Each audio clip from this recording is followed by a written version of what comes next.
The gate camera caught Maeve Doran 3 times before she even parked.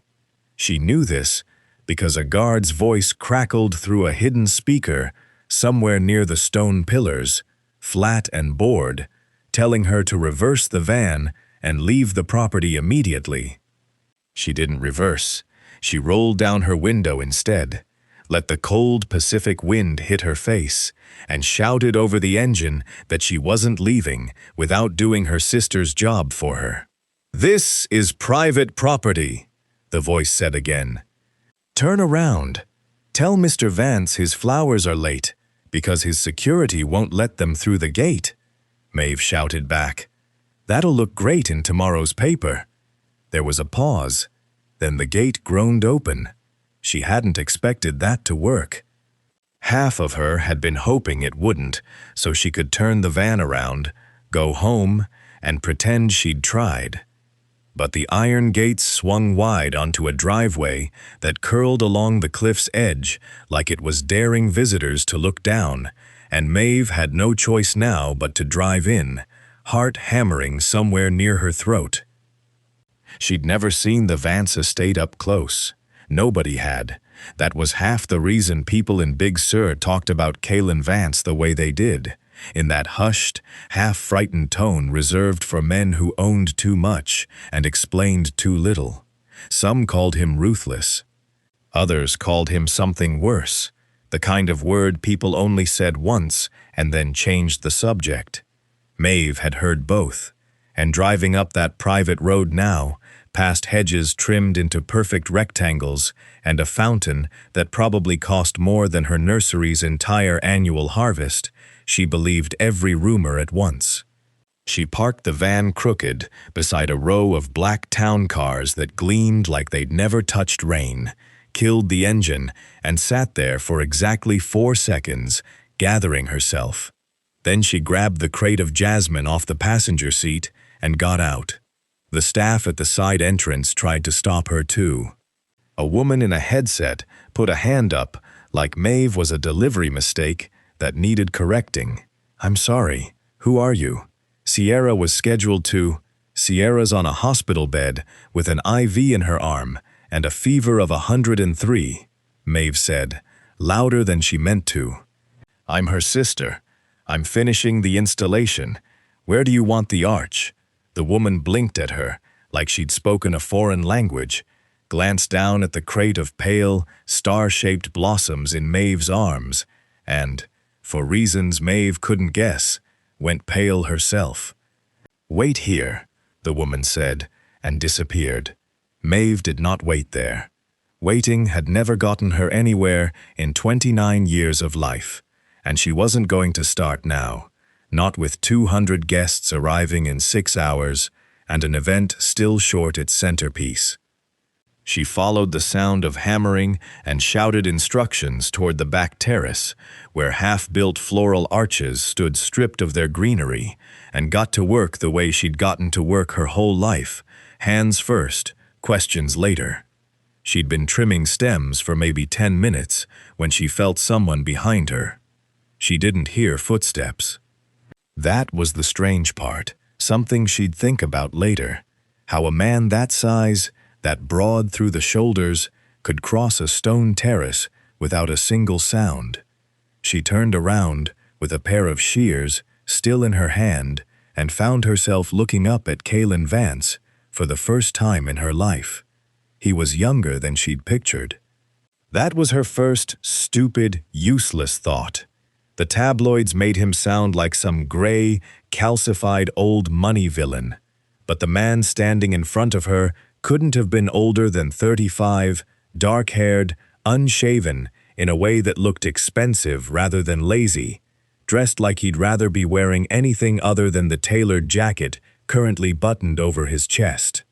His eyes moved over her, not the way men's eyes usually moved over her, cataloging and dismissing, but sharp, assessing, like he was trying to place her. "Where's Sierra?" he said. Not a question. A demand, wrapped in something colder. "Sick. I'm her sister, Maeve." She stuck her hand out, mostly out of nerves, and immediately regretted it when he didn't take it. I run the nursery she buys from. I know this installation better than anyone else who could have come tonight, so unless you want an empty terrace at your own party, I'd appreciate you letting me finish." She expected anger.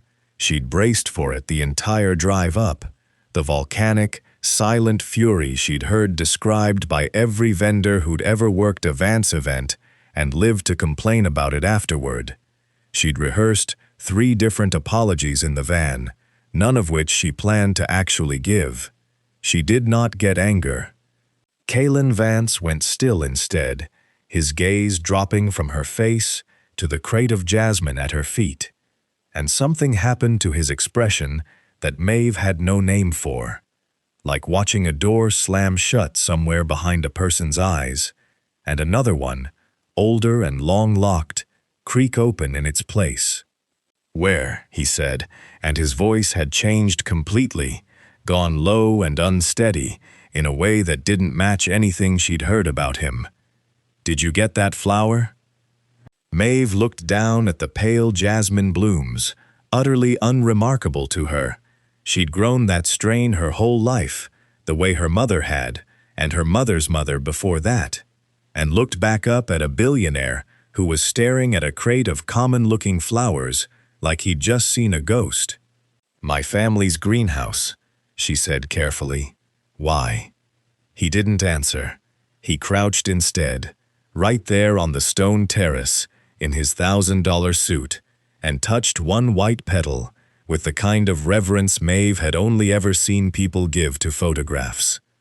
"This flower doesn't exist anymore," he said quietly. "It hasn't existed in 23 years. And that was the moment Maeve understood, with the cold, sinking certainty of someone who has just driven straight into something far bigger than a flower delivery, that she had not walked into a party. She had walked into someone else's ghost story, and it was about to become hers too. The party ended a little after 11, and by midnight the terrace was empty of everyone except staff clearing glassware, and Save, still there, still packing the last of her supplies into crates by the light of the string lanterns nobody had bothered to switch off. She hadn't planned to stay this long. She'd told herself she'd finish the installation, collect payment for Sierra, and be back on the highway before the guests even arrived. Instead, she'd ended up watching the whole event unfold from the shadows near the kitchen entrance, watching Kaylin Vance move through 200 guests with the practiced ease of a man who'd been performing charm his entire life, shaking hands, laughing at jokes that clearly didn't land for him, never once glancing toward the flowers again. She told herself that was fine. Whatever had happened on that terrace earlier, that strange, cracked open look on his face, was his business, not hers. She'd delivered the jasmine. Her job was done. She was hauling the last crate toward her van when a voice stopped her cold. "You weren't planning on leaving without an explanation." She turned. Kaylin had shed the jacket somewhere over the course of the night, his sleeves rolled to the forearm, his tie long gone. He looked less like a tycoon now, and more like a man who hadn't slept properly, in longer than he'd admit. "I delivered flowers, Mr. Vance. I wasn't aware an explanation was part of the invoice. Sit down." He gestured to the wrought iron table near the atrium's glass wall, and when she didn't move, added, "Please." Something about the word, clipped, unfamiliar in his mouth, like he didn't use it often, made her set the crate down. She sat. He didn't. "That jasmine," he said, pacing now, hands shoved into his pockets like he needed somewhere to put the energy building in him. "It's a strain called Nocturne Blanche. My mother spent 11 years breeding it herself. It only blooms at night, only in coastal fog, and it produces an oil no synthetic replica has ever matched. She built an entire perfume house around it." He stopped pacing. "And then the last living plants died in a warehouse fire 23 years ago, along with her master formula, and 6 months after that, so did she. Maeve felt something tighten in her chest. "I'm sorry. I didn't know." "Nobody knows. That's the point." His eyes found hers, sharp again, the assessing look back. "So you'll understand why I need to know exactly how a plant that no longer exists ended up in a delivery crate on my terrace tonight. It's not stolen, if that's what you're implying." Maeve's voice came out harder than she meant it to, but the accusation sitting under his words had needled something defensive loose in her. "My grandmother traded cuttings with growers up and down this coast for 40 years. She never wrote half of it down. She just grew what she liked and passed it on. If your mother's strain survived, it survived because somebody like her kept it alive without knowing what it was worth." Kaylin studied her for a long moment, the kind of silence that made Maeve want to fill it, though she made herself sit through it instead. "You cultivate it privately," he said finally. "For how long?" "My whole life. My mother's whole life too. It's just jasmine to us. We use it in a few small batch products, nothing large. Sierra sources it for events because it photographs well and it smells better than anything you can buy retail." She shrugged, though her pulse hadn't slowed. "I had no idea it was supposed to be extinct." "It's not supposed to be anything. It is extinct, officially." He said the word like it tasted wrong in his mouth. "Which makes what's sitting in that crate either a miracle or a very strange coincidence, and I don't believe in either." "Then what do you believe in?" "That someone's been lying to me for a very long time." His jaw tightened, and for a moment the exhaustion in his face turned into something colder, more calculating. "Sierra's coordinated 4 events for me this year. 4. She's had a dozen opportunities to mention that her family happens to be sitting on the one thing I've spent a decade trying to find. She never said a word." Maeve felt the accusation land somewhere it shouldn't have. Not on her, but close enough to sting. Sierra didn't know what it was either. I doubt she's ever asked me a single question about the greenhouse beyond which flowers photograph best for centerpieces. Convenient. It's not convenient. It's true. Maeve stood now, done being interrogated across a table at midnight by a man she'd known for 6 hours. "You want to be suspicious of my sister, that's your right. But I drove 3 hours tonight because she couldn't get out of bed, not because either of us is running some kind of scheme against you. If you don't believe that, say so, and I'll leave and you can go back to being extinct." Something shifted in his expression, not quite an apology, but close to one, the sharp edges softening just slightly. "I don't think you're lying," he said finally, quieter. "That's actually the problem." "Why is that a problem?" He looked at her a long moment before answering, and when he did, his voice had lost most of its coldness. "Because if you're telling the truth, then somewhere out there, in a greenhouse I've never heard of, is the one thing that could bring my mother's entire life's work back. And I have absolutely no idea why I'm only finding out about it now, tonight, by accident." He glanced toward the crates by the door, toward the last of the jasmine still waiting to be loaded. "I need to see where it grows," he said. "All of it. Everything your family has." Maeve should have said no. She had a business to run, a sister to check on, a life 200 miles north that had nothing to do with dead perfume empires or grieving billionaires. But something in the way he'd said my mother's entire life's work stayed with her, low and aching, and before she could stop herself, she heard her own voice answer, "Fine. But you'll need to earn my trust first. Because right now, Mr. Vance, you're looking at me like I'm a suspect, and I don't do business with people who think I'm lying to their face." Kaylin Vance did not call ahead. Maeve found this out at 7 in the morning, elbow-deep in potting soil, when her assistant Rosa burst into the greenhouse looking like she'd seen a car crash. "There's a helicopter," Rosa said. "In the east field. There's a helicopter in the east field, Maeve. There was, in fact, a helicopter in the east field, its rotors kicking up a small storm of loose petals and dust across 3 rows of seedlings Maeve had spent the entire spring nursing along. She marched out to meet it, with soil still under her fingernails and fury building with every step, and by the time Kaelin ducked out from under the blades in a charcoal coat that had no business existing anywhere near a working farm, she was ready for him. "You could have called," she said, over the noise. "I did call, 4 times. You didn't answer, because I was working.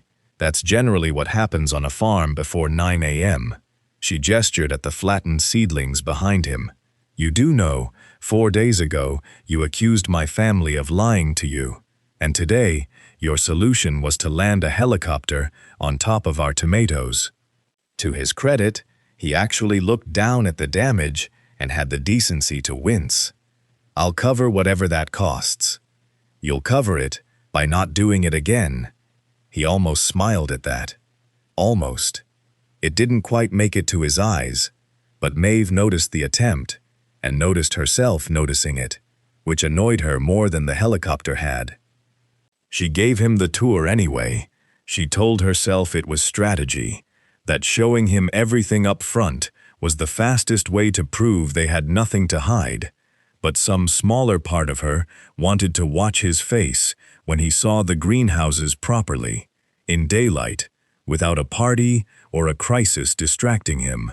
She walked him past the propagation beds, the drying racks strung with lavender and yarrow, the old stone cistern her grandmother had used to collect fog water for exactly this kind of jasmine. She explained soil pH and grafting techniques, and why Nocturne Blanche only opened its blooms after dark, and somewhere in the middle of it, she realized Kaelin had stopped walking and was simply watching her talk, his expression unreadable. "What?" she said. "Nothing." He shook his head slightly. "You know all of this like it's second nature." "It is. My grandmother taught my mother taught me. This is the only thing I've ever done. My mother built a company on it, and I never learned a single thing she knew." His voice had gone quieter, the coldness she'd braced for at the estate, entirely absent now.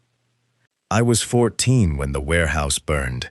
I remember firefighters more clearly than I remember her formulas. It was the most honest thing he'd said to her yet, and it caught Maeve off guard enough that she stopped walking too. "What actually happened to her company?" she asked. "You said the plants died in a fire. You didn't say why the company collapsed before that." Kaelin was quiet long enough that Maeve thought he wouldn't answer. Then he sat down heavily on the low stone wall, bordering the herb beds, elbows on his knees, and told her, "It wasn't just bad luck. 6 months before the fire, her master formula went missing. The actual written record, decades of ratios and processes, gone from a locked safe in her own office. No forced entry. Someone she trusted took it." His jaw tightened. The buyers she'd lined up pulled out overnight. Competitors launched suspiciously similar scents within the year. By the time the warehouse burned, with the last living plants inside, there was nothing left to salvage. She died believing someone close to her had destroyed everything she'd built, and she never found out who. Maeve sat down beside him without thinking about it, close enough that their shoulders nearly touched. "That's why you were so cold that first night. Not because you thought I stole from you, because someone already had, once, and you never got closure." He looked at her, surprised, like she'd said something he hadn't fully admitted to himself. Something like that. For a moment, neither of them said anything. The helicopter pilot idled the engine somewhere behind them, and Rosa was still hovering by the greenhouse door pretending not to watch, and Maeve found herself, absurdly, wanting to reach over and take his hand, which was ridiculous, she reminded herself, because she'd known this man for 4 days, and most of that time he'd suspected her of running a con. Kalen stood first, breaking whatever had been building between them, and when he spoke again, his voice had returned to something more businesslike, though gentler than before. I want to fund a formal partnership. Your nursery gets full investment, new greenhouses, staff, whatever equipment you need, and in exchange, I get exclusive rights to the jasmine harvest and your help reconstructing the original extraction process. He paused. I'm not doing this because I feel sorry for you, Maeve. I'm doing it because you clearly know this plant better than anyone alive, including whoever originally stole from my mother. That's a big offer for 4 days of knowing me. You forced your way through my front gate and yelled at me about flowers before you knew my name, he said. I don't think you're the type to waste time being cautious when something matters. She should have asked for time to think. She should have called a lawyer, or at least Sierra, before agreeing to anything involving a man whose family history apparently included corporate sabotage and a fire that killed his mother's legacy. Instead, she looked out at her grandmother's fields, thought about the debts piling up in the office drawer she hadn't opened in weeks, and heard herself say the only thing that made sense. Draft the contract. But I want it in writing that nobody lands a helicopter on my property again. This time, his smile actually reached his eyes. The Vance Fragrance Holdings building took up an entire block of downtown Portland, all glass and steel, and a lobby that echoed when Maeve's boots hit the marble floor. She felt out of place the moment she walked in, jeans and a canvas jacket against a sea of tailored suits, but Kalen had told her to come exactly as she was, and some stubborn part of her had decided to take him at his word. Contracts are on the 14th floor, he said, meeting her at the elevator. I want you reading every line before you sign anything. No rushing. You say that like you expect me to skim it. I expect you to trust me less than you should, he said, and there was something almost fond in it now, 4 days into whatever this had become between them. The contract review took most of the morning. Clauses about harvest exclusivity, investment tranches, intellectual property on any formulas they reconstructed together. Maeve read every word twice, made Kalen's lawyer explain 2 paragraphs she didn't like until they were rewritten, and by noon she had a signature on the page and a knot in her stomach she couldn't quite explain. It was during a break, while Kalen took a call in the hallway, that she noticed the billing folder. It was sitting on the conference table, part of a stack the assistant had left behind. Event invoices from the gala, still being reconciled. Maeve only glanced at it because Sierra's company name caught her eye, and once she'd glanced, she couldn't stop reading. The numbers didn't match. Sierra's invoice listed a florals and staging fee, nearly triple what Maeve knew the job had actually cost. She'd built that budget herself, back when Sierra first took the contract, and she remembered every line of it. But layered underneath the inflated total was a separate payment, routed through a vendor Maeve had never heard of, labeled only as Venue Consulting, VB Fragrance Group, VB. Her stomach turned cold before her mind had even finished connecting the letters to anything specific. She didn't know who VB was. But someone had paid Sierra, quietly, through a channel that had nothing to do with flowers, and Sierra had never once mentioned it. She was still staring at the folder when raised voices drifted in from the hallway, not Kalen's call ending, but a different conversation altogether, sharper, angrier. She recognized one voice as Kalen's. The other belonged to a lean, silver-haired man she'd seen briefly at the gala, introduced then only as my fleet manager, Gideon. Can't keep bleeding capital into a fantasy project, Gideon was saying, not troubling himself to lower his voice. The shipping division lost 11 million last quarter. Your mother's old labs are sitting on prime coastal real estate, doing nothing but collecting dust and insurance premiums. Liquidate them, cover the losses, and this perfume venture can wait until the company's stable. Those labs aren't for sale, Kalen said. They're not sentimental assets, Kalen. They're line items. You're letting a woman you met 4 days ago talk you into resurrecting a business that already failed once and ended your mother doing it. Maeve stepped into the hallway before she'd decided to. Those labs aren't just real estate, she said, and both men turned toward her, startled. They're built for cold press extraction. The equipment inside is calibrated for exactly the kind of delicate botanical work this project needs. You tear them down, you're not saving money. You're guaranteeing you'll need to build identical facilities from scratch somewhere else, at triple the cost, with none of the historical calibration records intact. Gideon's eyes narrowed, taking her in properly for the first time, not as a curiosity from the gala, but as an obstacle. And you know this. How exactly? Because I've read the distillation logs.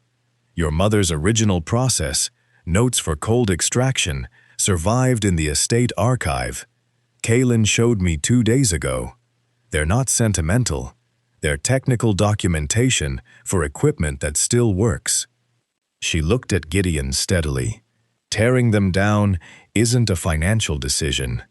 It's an emotional one, dressed up as one. Something flickered across Gideon's face. Not embarrassment, Maeve realized, but calculation. The look of a man rapidly recalculating a plan that had just run into an unexpected obstacle.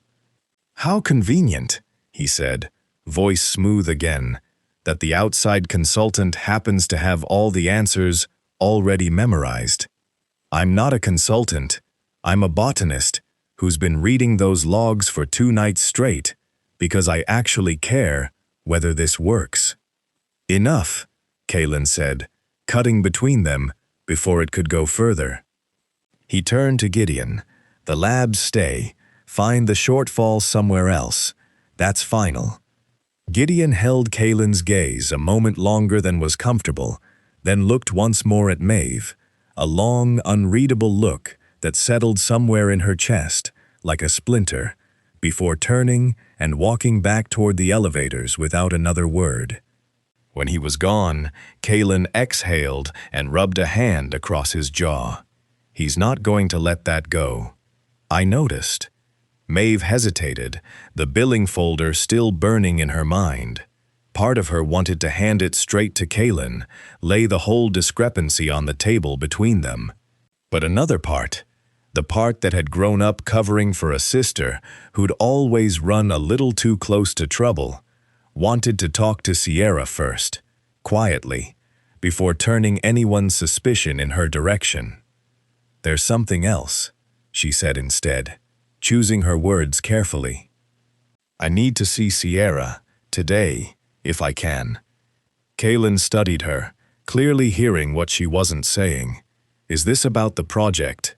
I don't know yet, Maeve admitted. That's what worries me. Sierra's loft smelled like eucalyptus and unopened mail. Maeve let herself in with the spare key she'd had since Sierra moved to Seattle 3 years ago and found her sister curled on the couch in a blanket, laptop balanced on her knees, looking paler than any fever alone should have left her. You didn't have to drive up here, Sierra said, not quite meeting her eyes. I think I did. Maeve sat on the edge of the coffee table, close enough that Sierra couldn't look anywhere except at her. I found the invoice, Sierra. The gala billing. There's a payment routed through something called VB Fragrance Group, and it's not for anything I recognize. Sierra's face went through several things at once. Surprise, then something that looked almost like relief, and finally, a kind of exhausted resignation Maeve hadn't seen on her sister since their mother died. She closed the laptop slowly. "Her name's Vivienne Blanc," Sierra said. "She's a perfumer." "A real one? Old European house, the kind of reputation that makes people stop talking when she walks into a room." She pulled the blanket tighter around herself. "She found me about 2 months ago, said she'd heard I did events for Kaylin Vance regularly, and she had a business proposition." "What kind of proposition?" "She wanted access, not to steal anything," she said, "just information, layout of the estate, security patterns, when Kaylin would be traveling, who he was meeting with, small things, things I told myself didn't matter." Sierra's voice cracked slightly. "I owed the venue $11,000 on a contract I'd underbid. I was 3 weeks from losing the business. She offered to clear the debt in exchange for details I genuinely thought were harmless." Maeve felt something cold settle in her chest. "And when it stopped being harmless?" "I didn't know it wasn't. Not until it was too late to say no." Sierra's eyes filled, and for the first time since Maeve arrived, she looked less like she was hiding something and more like she'd simply been carrying it alone for too long.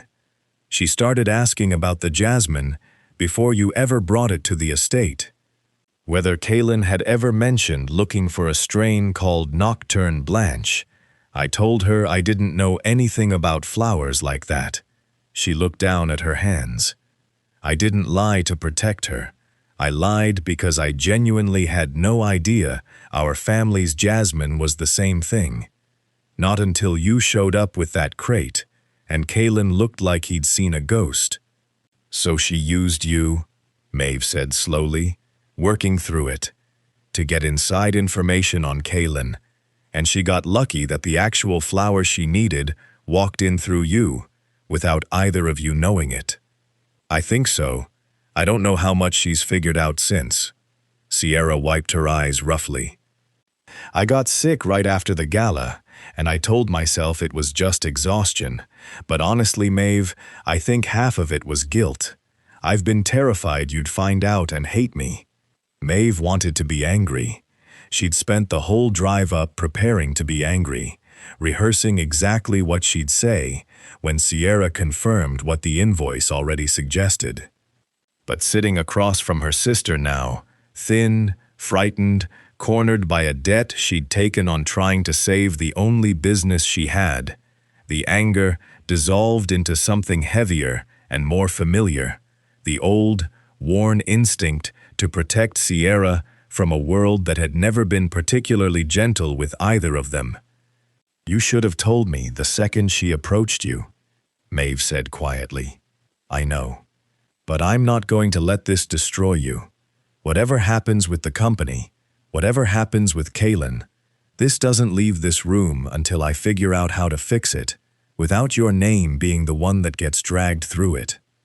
Maeve reached out and took her sister's hand, the way she had 100 times growing up, whenever Sierra's decisions had run faster than her judgment. "You made a mistake because you were desperate. That's not the same as betraying someone." Sierra let out a shaky breath, gripping her hand back. "Kaylin's going to hate me. Kaylin doesn't need to know everything today. He needs to know enough to protect the project, and that's on me to figure out how to tell him."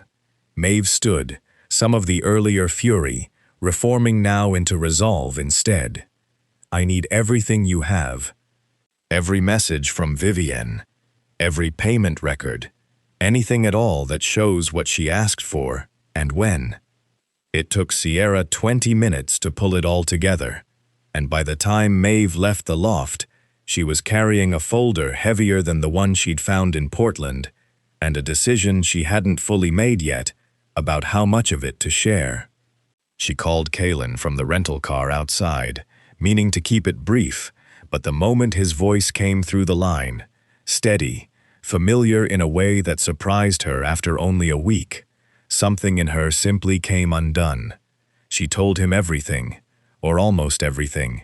Vivienne, the debt, the information Sierra hadn't understood the weight of until it was too late.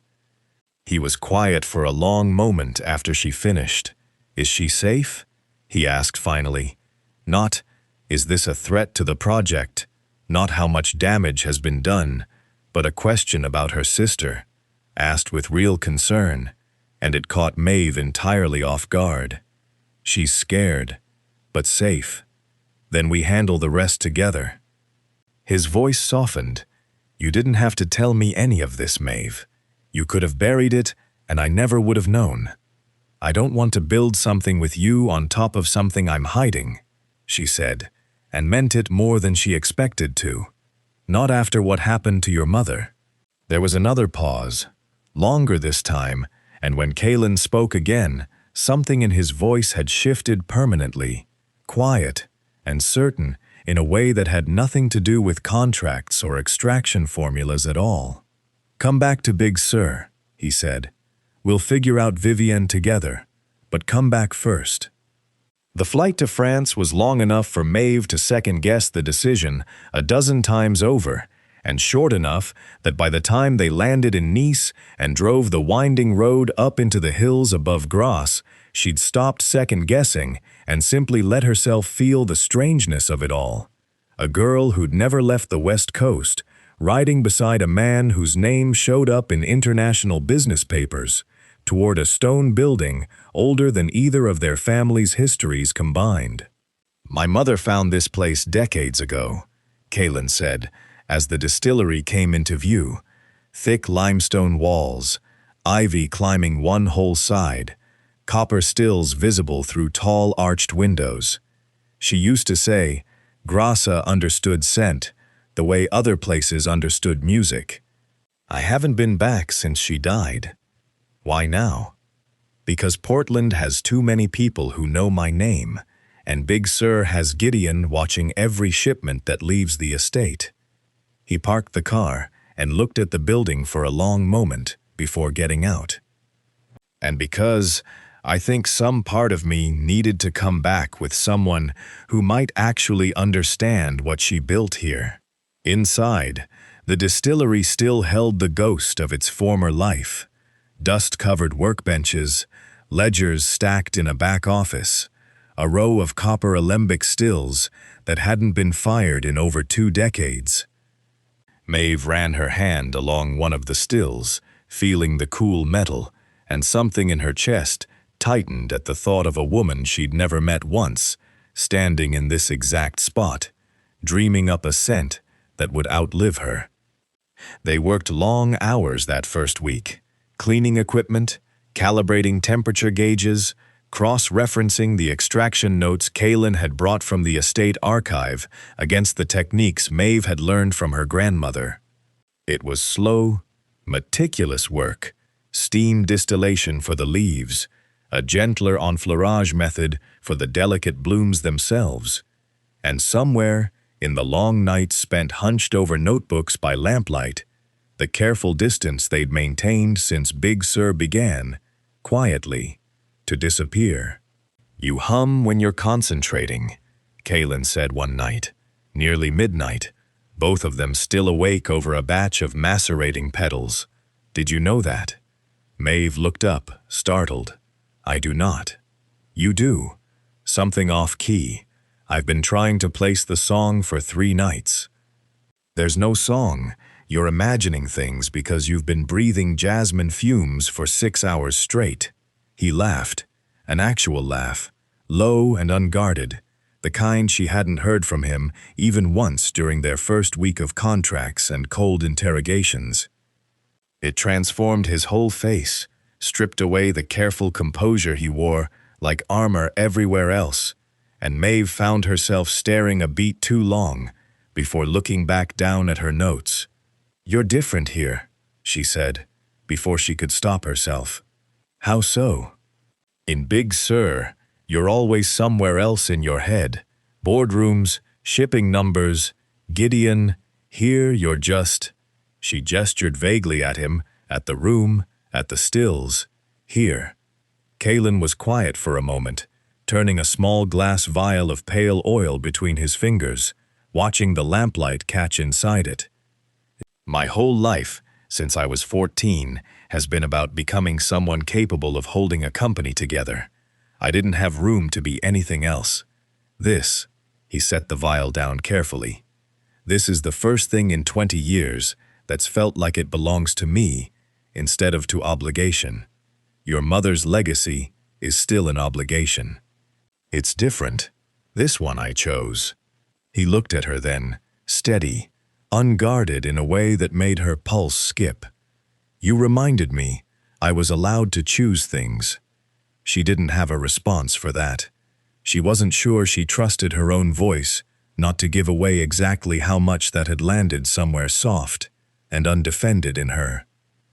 They fell into an easy rhythm after that. Long days of careful work, evenings spent walking the narrow cobblestone streets of the old town after the distillery closed, sharing bread and cheese from the market stall near the fountain, talking about things that had nothing to do with Jasmine or contracts at all.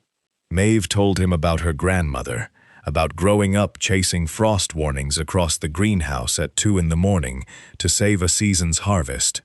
Kalen told her, haltingly, about his mother, not the tycoon everyone remembered, but the woman who used to let him crush petals between his fingers as a boy and guess which flower they came from before the company and the fire took that version of her away entirely. It was on one of those evenings, walking back toward the distillery, under a sky thick with stars neither of them could see back home, that Kalen stopped walking altogether. I need to say something, and I don't have a smooth way to say it, he said, turning to face her. I came into this looking for a formula. I thought that's all I needed.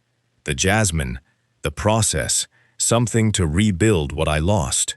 He paused, and something vulnerable crossed his face that she hadn't seen from him before, not even in the quietest moments of the past 2 weeks. Somewhere along the way, it stopped being about the formula. Maeve's heart was beating too fast for the amount of air currently available to her. Kalen, I'm not asking you to say anything back. I just needed you to know before we go any further with this, that whatever happens with the perfume, with the company, with all of it, none of that is why I want you here anymore. The stone street was quiet around them, the shutters closed on every window, the only sound the distant hum of the fountain in the square behind them. Maeve looked up at him, this man who'd been cold and suspicious and grieving when she first met him, and who now stood in front of her with nothing guarded left in his expression at all, and understood, with a clarity that both terrified and steadied her, that whatever rigid line she'd meant to keep between business and feeling had quietly disappeared somewhere between Big Sur and here. She didn't say anything either. She simply closed the distance between them and let the silence answer for both of them. The alarm went off at 3 a.m. Maeve was awake before she'd fully processed the sound, pulling on boots over bare feet, Kalen already at the door of the small guest cottage they'd been staying in behind the distillery. Outside, the night air was sharp with panic. One of the local technicians they'd hired, a wiry man named Emile, was sprinting across the courtyard toward them, shouting in rapid French that Maeve only half caught before Kalen translated, his face draining of color. The climate controls failed in the extraction room. The whole system's down. They ran. The extraction room was where they'd stored 3 weeks of painstaking work, the first proper batch of Nocturne Blanche oil, still mid-process in the enfleurage trays, delicate and unstable, requiring a narrow, carefully held temperature range to finish extracting cleanly. Without climate control, the temperature was already climbing, and every degree past the threshold meant the difference between a viable batch and 3 weeks of labor turning to ruined, unusable sludge. "How long has it been out?" Maeve demanded, crouching by the main control panel, fingers flying over dead switches. 20 minutes? Maybe more? Nobody heard the alarm until it escalated. Emile looked sick. I checked the panel an hour ago. Everything was normal. Maeve's stomach dropped. Systems like this didn't fail from normal to catastrophic in an hour without help. She pried the panel cover off with a flathead screwdriver from the toolbox by the door, and there it was, wiring that had been deliberately cut, not frayed or corroded, cut clean with something sharp, tucked back into the housing so a casual glance wouldn't catch it. "Someone did this on purpose," she said quietly. Kaylin went very still beside her. "Can you fix it?" "Not fast enough. Rewiring this panel would take an hour I don't have." She was already moving, though, mind racing past the broken system toward the only other option she knew. "We do it the old way. My grandmother never trusted electric climate systems for anything this delicate anyway. She did it by hand, with ice trays and airflow and constant monitoring. It's slower and it's brutal, but it works if we don't stop." "Tell me what you need." For the next 4 hours, Maeve ran the extraction room like a battlefield triage unit, and Kaylin, billionaire, tycoon, a man who likely hadn't done manual labor ever, did exactly what she told him without a single complaint. They packed ice around the enfleurage frames, propped the shuttered windows open at precise angles to control airflow, checked temperatures with an old glass thermometer every 4 minutes, because the digital ones had failed along with everything else, and rotated trays by hand to keep the delicate absorption process even. By the time the sun came up over the hills, both of them were exhausted, sweat-soaked despite the cold, hands cramped from hours of careful, repetitive work. But the batch had held. Barely, but it had held. Emile checked the final readings and let out a shaky laugh of relief. "You saved it." "We saved it," Maeve corrected, glancing at Kaylin, who looked more disheveled and more real than she'd ever seen him. Sleeves torn where he'd caught them on a shelf edge, ice water soaked through his shirt, an exhausted, disbelieving smile breaking across his face despite everything. "I don't think I've ever worked that hard for anything in my life," he said. "Welcome to farming." He laughed, and for a moment the terror of the last 4 hours faded into something almost giddy, the particular delirium of 2 people who'd fought something together and won. But it didn't last long. Once the batch was secured and Emile had gone to sleep off the adrenaline crash, Kaylin's expression hardened back into the calculating focus Maeve recognized from Portland. "That panel didn't cut itself," he said, staring at the exposed wiring, now sitting in evidence beside the toolbox. "Nobody outside our small team knew we were storing the batch there tonight. That means whoever did this either has access to this building or someone told them exactly where to look. Emile's worked here for 3 weeks. I trust him. I don't trust anyone right now." Kaylin crouched by the panel, examining the clean cut more closely. "This is precise work. Whoever did this knew exactly which wires would cause maximum damage with minimum evidence. Someone who understands industrial systems, not petty vandalism." He looked up at her. Gideon has a background in facilities management before he moved into fleet operations. He'd know exactly how to do this. "You think he followed us to France?" "I think Gideon's been one step behind every major decision I've made in the last 3 weeks, and it stopped feeling like coincidence." Kaylin stood, jaw tight, all traces of the exhausted, laughing man from moments ago, gone now, replaced by something colder and more resolved. "Vivienne needed inside information to find your family's Jasmine. She got it, thanks to Sierra, without realizing it. But someone still needs to actively sabotage this project now that it's working. Someone who benefits if it fails. Gideon wants to liquidate the labs. If this project succeeds, he loses that argument permanently." Maeve felt the pieces settling into a shape she didn't like. But sabotaging equipment in France means he's not just fighting you in boardrooms anymore. He's willing to destroy actual work to make his case. Or he's not working alone in this anymore. Kaylin's eyes met hers, grim and certain. Vivienne wanted the flower. Gideon wants the labs gone. Two separate motives. But if they've found each other, they don't need separate plans anymore. They need one project to fail, permanently, and they'll both benefit. The morning light coming through the shuttered windows caught the exhaustion etched into both their faces, but underneath it, something had shifted. The last soft edges of Provence stripped away, replaced by the harder, wearier clarity of two people who understood, finally, that whatever they were building together now had people actively working to burn it down. "Then we stop guessing who's behind this," Maeve said, "and we start proving it." Geneva, in early autumn, was gray and precise, much like the boardroom Kaylin led Maeve into 3 days later. A long glass table, a dozen shipping executives already seated, and the particular silence of people who'd rather not be looking directly at each other.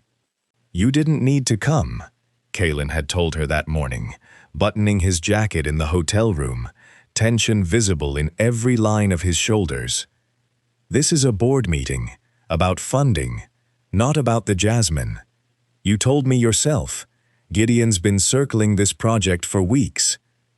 If he's making his move, I'd rather be in the room than hear about it secondhand." She hadn't expected to actually need to be right about that. The meeting started civilly enough: quarterly shipping losses, projected recovery timelines, a discussion of which routes to consolidate. Maeve sat near the back, out of the direct line of the table, and watched Kaylin field questions with the same composed authority she'd first seen at the estate, before she'd known there was anything underneath it. It was almost 20 minutes in when Gideon, seated near the head of the table, beside two board members Maeve didn't recognize, cleared his throat and opened a slim folder in front of him. "Before we finalize the shortfall proposal," Gideon said, "I think the board deserves to see something relevant to the funding request currently diverting capital away from shipping recovery." Kaylin's jaw tightened almost imperceptibly. "Gideon." "With respect, Kaylin, the board approved emergency capital for shipping losses last quarter on the understanding that all discretionary spending would be frozen. Instead, we've watched several $1 million move into a fragrance venture built around a private nursery in Oregon." Gideon slid printed pages down the table, one copy landing in front of each board member. "These are intercepted communications between the Doran family nursery and a Geneva-based fragrance consultancy called VB Fragrance Group, the same company, I should note, whose principal, Vivienne Blanc, is a direct competitor actively working against this fragrance relaunch." Maeve felt her stomach drop straight through the floor. The papers were emails, real ones, she realized with dawning horror, glancing at the printed headers, though twisted almost unrecognizably out of context. Sierra's early messages with Vivienne, the ones about venue access and event scheduling, framed now as evidence of ongoing collusion, a line about payment for information services highlighted in yellow. Gideon had taken exactly the material that damned Sierra and presented it as though it damned Maeve's entire family, as if the Doran nursery had been Vivienne's proxy from the very beginning, feeding her competitor inside access while collecting Kaylin's investment money with the other hand. "This is a fabrication," Kaylin said, standing now, voice controlled but furious. "Or at best, a deliberate misreading of—" "I'd let the board judge that for themselves," Gideon said smoothly. "Given what's at stake, don't you think due diligence is warranted before another dollar moves toward this venture?" Several board members were already murmuring, flipping through the pages with the particular unease of people preparing to vote against something. Maeve felt the room tilting away from Kaylin in real time, and she understood, with sudden clarity, that she had exactly one chance to stop this before the vote went the wrong way. She stood. "May I address the board?" she said, and every head turned toward her. Not the calm, controlled attention Kaylin commanded, but the suspicious, appraising look of people who'd just been handed a reason to distrust her before she'd said a word. Kaylin looked at her, uncertain, but nodded once, ceding the floor. "My sister made a mistake," Maeve said, and let the words land plainly, without flinching from them. She shared information with Vivian Blanc that she shouldn't have, in a moment of financial desperation, before she had any idea what my family's greenhouse actually held. "That's true, and I'm not going to pretend otherwise." She let the silence sit a moment, watching Gideon's expression flicker, clearly having expected denial rather than a direct admission. "But my family's ownership of this jasmine strain has nothing to do with Vivienne Blanc, or with any of what Mr. Ross is implying." She set a leather folder on the table, the one she'd brought with her, the one she'd assembled quietly over the past week without telling Kaylin exactly why. Soil lineage documentation, decades of her grandmother's cultivation records, dated and witnessed by 3 separate agricultural extension offices going back 30 years. Photographs of the greenhouse spanning generations, cross-referenced against her mother's old planting logs. This is verified, independently dated documentation proving my family has cultivated this exact strain privately for over 3 decades, long before Vivienne Blanc ever approached my sister, long before this project even existed. We didn't acquire this plant through espionage. We inherited it, generation to generation, without ever knowing its full history or its value. She looked directly at Gideon now. What Mr. Ross presented as evidence of collusion is at most evidence that my sister made a poor decision under financial pressure, a decision that had nothing to do with where this jasmine came from and everything to do with information about scheduling and estate access that Vivian already had other means of getting. The room was silent. One of the older board members picked up the soil records, studying the dates carefully, and Maeve watched something shift in the room's temperature, suspicion redirecting itself, slowly, back toward the man who'd assembled the accusation in the first place.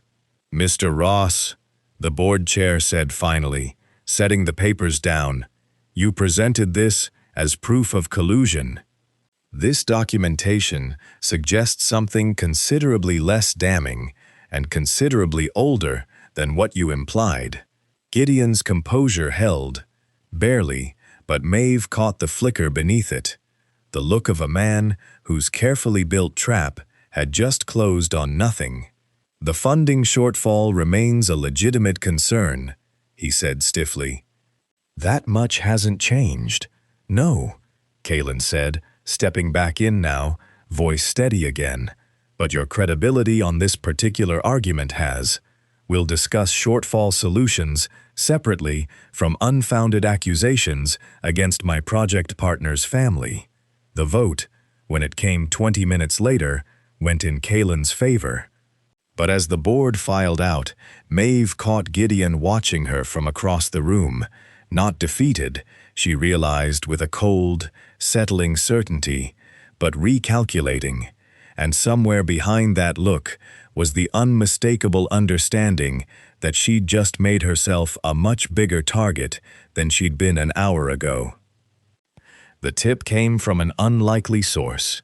Emile, calling from France 3 days after the Geneva vote, his voice tight with something between guilt and urgency. "I should have told you sooner," he said, when Kaylin picked up. "The day of the sabotage. Before the alarm went off, I saw a car near the service road. I didn't think anything of it until I saw the same license plate again yesterday, parked outside the shipping office when I flew back through Seattle for the equipment transfer. The plate traced to a rental company.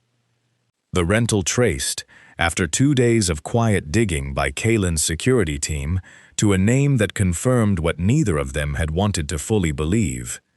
Gideon Ross had been in Gross the night of the sabotage, and he'd been in Seattle again within the last week, coordinating, the records showed, directly with a logistics contact tied to VB Fragrance Group. "They're not separate threats anymore," Kaylin said, staring at the printout in his hotel room, jaw tight, with something that looked like betrayal, even though he'd suspected this for weeks. "They've been working together since Geneva, maybe longer." "What do they want now?" Maeve asked. "The board already backed you. Whatever leverage they thought they had, they lost it.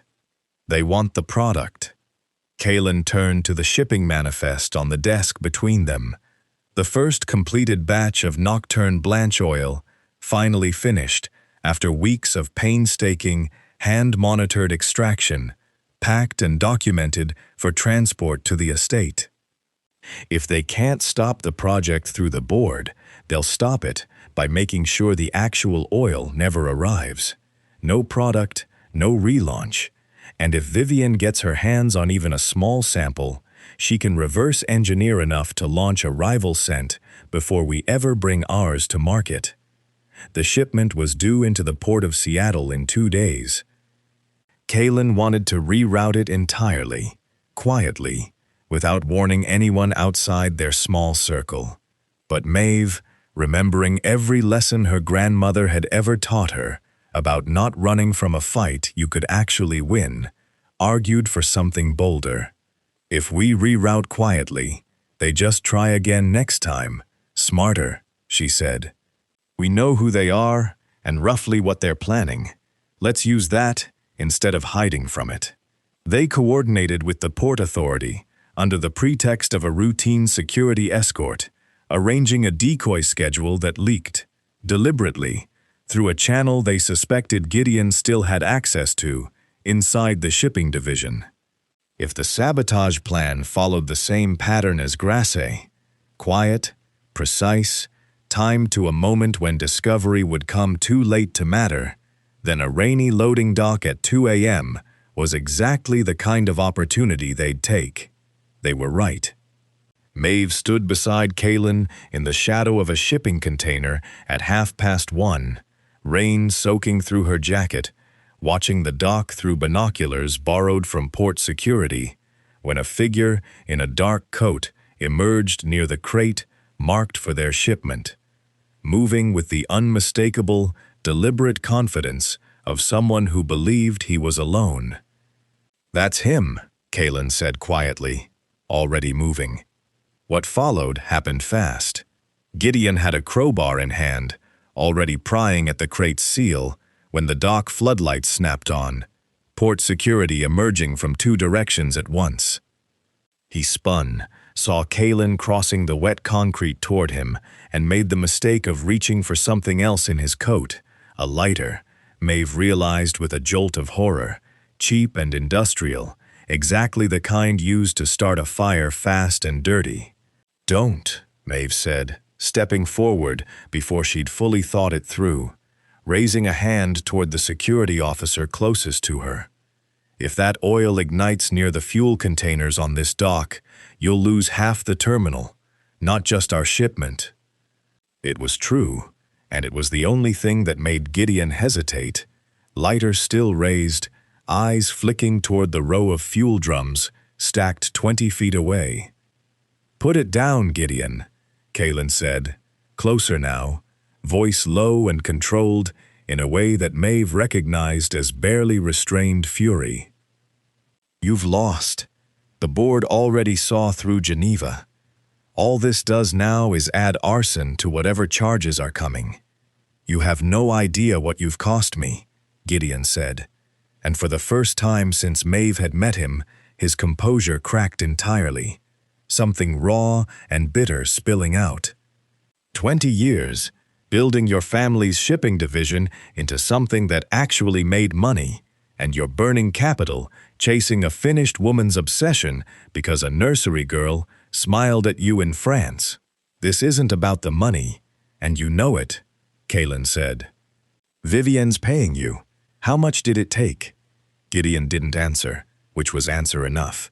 The standoff lasted only another few seconds before port security closed the distance, and Gideon, outnumbered, cornered, lighter still uselessly raised, finally let his arm drop. Security moved in fast after that, and within minutes he was in restraints, the lighter and crowbar bagged as evidence, the crate itself untouched and intact. It was Maeve who checked the seal once the chaos settled, running her fingers along the crate's edge in the rain, confirming what she already suspected. Gideon hadn't gotten far enough to breach it. The oil, 3 weeks of hand-monitored extraction, 3 weeks of ice trays and cracked panels, and a batch nearly lost to sabotage once already, had survived. Kaylin found her there a moment later, soaked through, adrenaline still visibly running through him. "You could have gotten hurt tonight," he said, voice rough, walking toward a man holding a lighter next to fuel drums.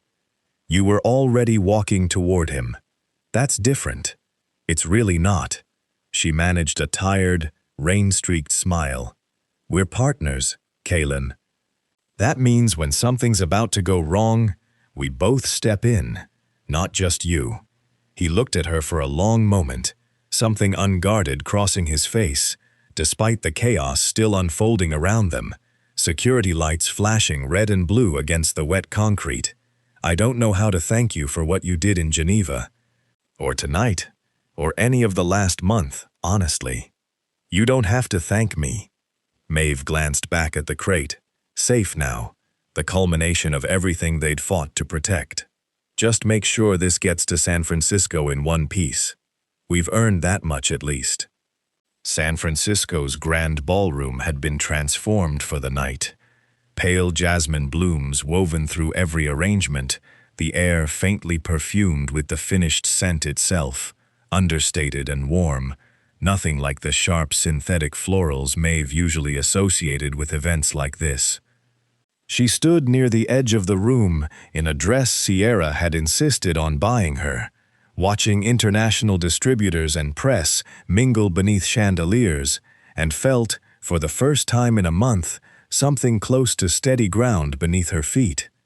Kaylin found her there just before the formal presentation was set to begin, straightening his cufflinks with the particular nervous energy of a man about to reveal something that mattered more than any quarterly earnings call ever had. You look terrified, Maeve said. I am terrified. This is the first thing my mother's name has been attached to in 23 years. And if it goes wrong tonight, it goes wrong in front of every distributor who matters. It's not going to go wrong. She adjusted his collar, mostly as an excuse to touch him for a moment, before he disappeared into the crowd for the next hour. You've spent a month proving you can survive helicopters, sabotage, and Gideon. A room full of people in expensive suits should be easy by comparison. He caught her hand before she pulled it back, pressed a brief kiss to her knuckles, and something in Maeve's chest went warm and unsteady in a way she still hadn't gotten fully used to. The presentation itself went smoothly at first. Kaylin at the podium, composed and articulate, walking the room through the history of Nocturne Blanche, his mother's original vision, the painstaking process of rediscovering and reconstructing what had been lost. Maeve watched from the side of the room as journalists took notes, as distributors leaned forward with the particular attentiveness of people calculating profit margins in real time. It was going well. It was going better than well, until a voice cut through the polite applause following Kaylin's closing remarks. "Forgive the interruption," Vivienne Blanc said, stepping forward from the crowd in a black gown that made no attempt to blend in, her voice carrying easily across the ballroom. "But before this room commits to distribution deals, I think everyone deserves to know what they're actually being sold." The room's attention swung toward her instantly. Maeve felt her stomach drop.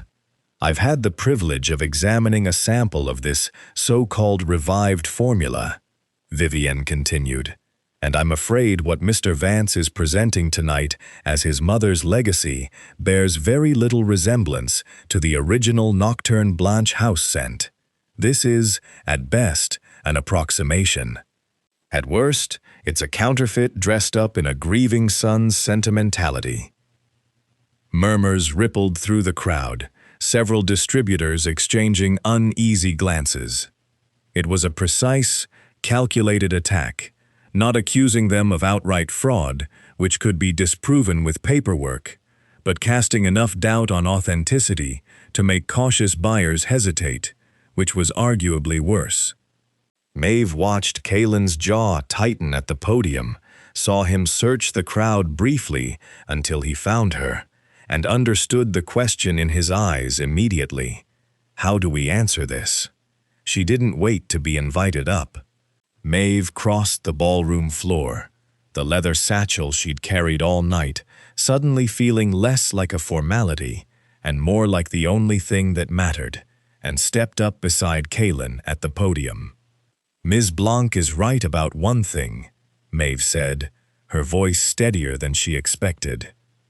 "This isn't identical to the original formula, because the original formula was stolen 23 years ago and has never been recovered.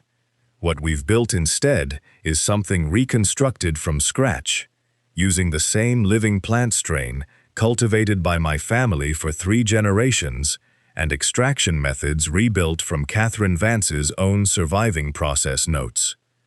She opened the satchel and drew out a weathered leather journal, its cover soft with age, pages filled with her grandmother's careful, looping handwriting, decades of cultivation records for Nocturne Blanche, cross-referenced against dated photographs of the same jasmine strain growing in the same greenhouse, going back further than Vivienne Blanc had likely been in business at all. "This is my family's cultivation journal," Maeve said, holding it up for the room. "It documents 30 years of continuous, independent stewardship of this exact plant, long before anyone in this room, including Ms. Blanc, knew it still existed. We're not claiming to have recreated an identical formula down to the last drop. We're claiming something more honest, that we've kept the living heart of Catherine Vance's work alive and rebuilt around it with integrity, using her own documented process wherever we could recover it." She turned toward Vivienne, who stood rigid near the back of the crowd, her composure fraying at the edges. "If Ms. Blanc has access to a genuine sample of the original 1990s formula to compare this against, I genuinely welcome that conversation, because as far as either of us has been able to determine, no verified sample of the original has survived anywhere, which makes her claim just as unverifiable as the one she's accusing us of making." The silence that followed was different from the murmuring uncertainty before, sharper, recalibrating. A journalist near the front raised her hand. "Ms. Blanc, do you have such a sample?" Vivienne's mouth opened, then closed. Whatever answer she'd prepared clearly hadn't accounted for being asked to produce evidence rather than simply cast doubt. "I have my professional judgment," she said finally, which landed, audibly, as far weaker than anything she'd said moments before. Kalen stepped forward then, taking the moment back with quiet confidence.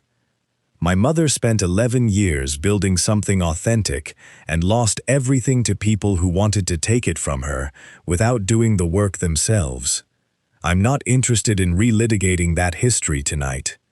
I'm interested in showing this room what integrity actually smells like." He gestured toward the display table, where dozens of small vials caught the chandelier light. "Try it yourselves. Judge it on its own merits, not on anyone's accusations." Distributors moved toward the table almost immediately, curiosity overriding caution, and within minutes, the room's attention had shifted entirely away from Vivienne, who slipped toward the exit with as much dignity as she could manage. disappearing into the night without another word. Maeve exhaled slowly, adrenaline still humming through her, and felt Kaylin's hand find hers at her side, warm and certain.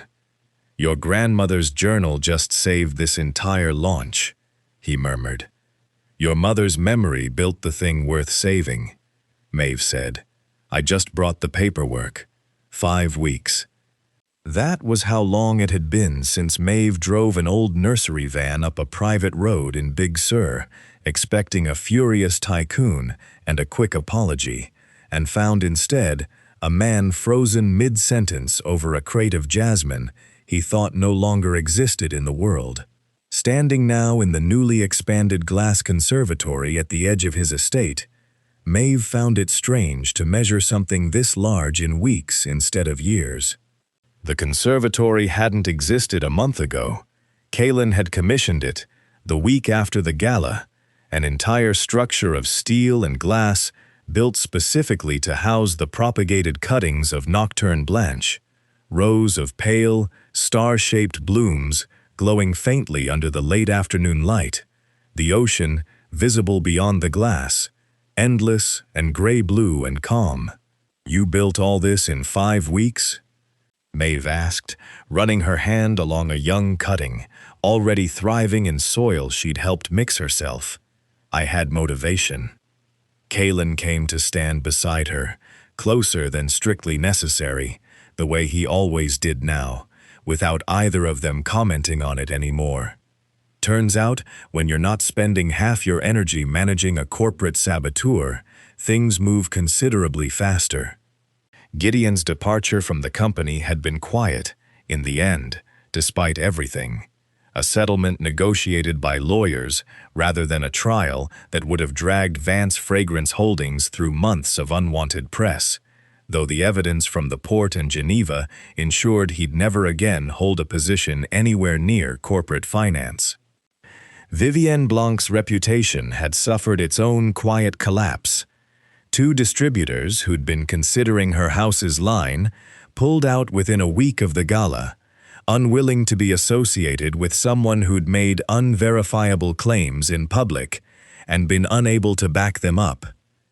Sierra's debts, meanwhile, had been cleared entirely, not through Kaylin's money, though he'd offered, but through Maeve's insistence that her sister earn her way back on her own terms, working alongside the new conservatory's opening as event coordinator, rebuilding her reputation one careful project at a time.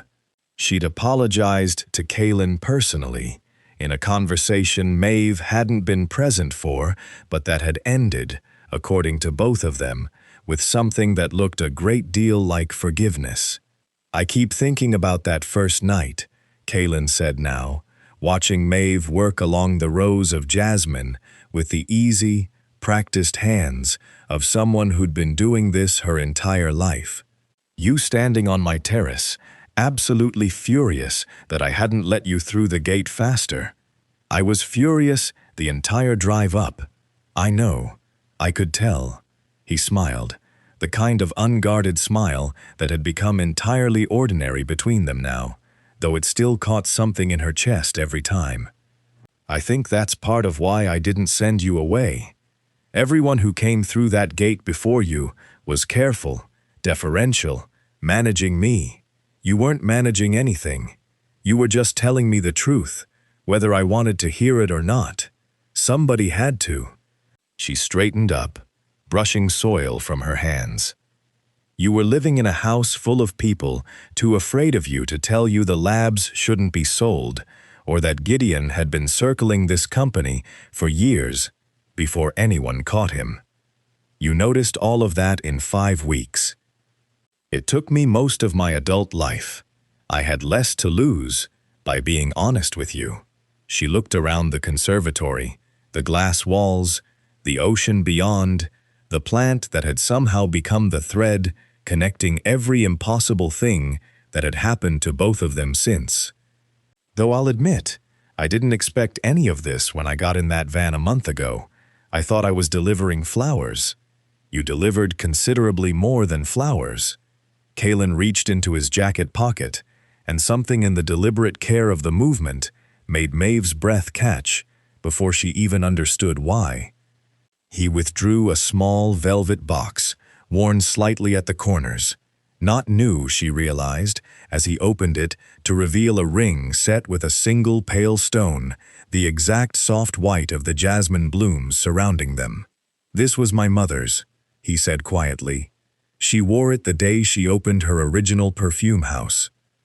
I found it in the estate archive 3 weeks ago, going through the same boxes where I found her extraction notes, and I've been carrying it around, trying to find the right moment ever since."